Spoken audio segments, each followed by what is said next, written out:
Je suis le colonel Bruno, chef du pilier entraînement opérationnel de l'IUTM.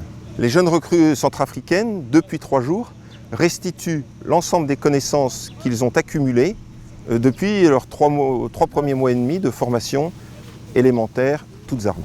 Ce test de fin de FETA s'est déroulé sur 3 jours et les cadres FACA ont organisé 12 ateliers et dans lesquels, en fait, par rotation, chaque section se déplaçait.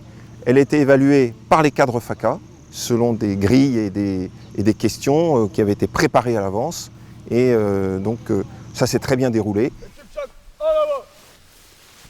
En fait, notre pilier avait déjà organisé un rallye de ce type, de façon à montrer aux cadres FACA ce qu'on pouvait faire comme type de restitution.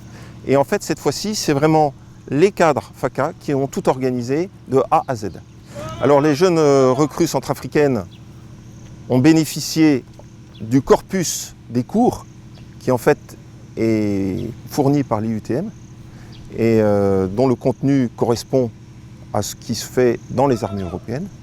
Et donc ils ont bénéficié de ce savoir-faire. Ils ont aussi bénéficié des conseils forcément et de la formation que nous avons donnée aux cadres avant la FETA et tout au cours de la FETA.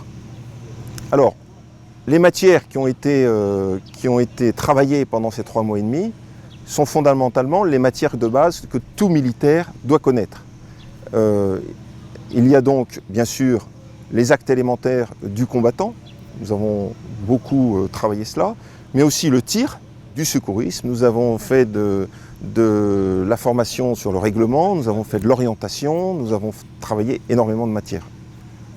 Les sentiments que mes cadres ont globalement eu à travailler avec les Centrafricains, c'est d'abord beaucoup d'enthousiasme, car c'était la première fois pour nombre d'entre eux qu'ils étaient dans ce rôle de conseiller.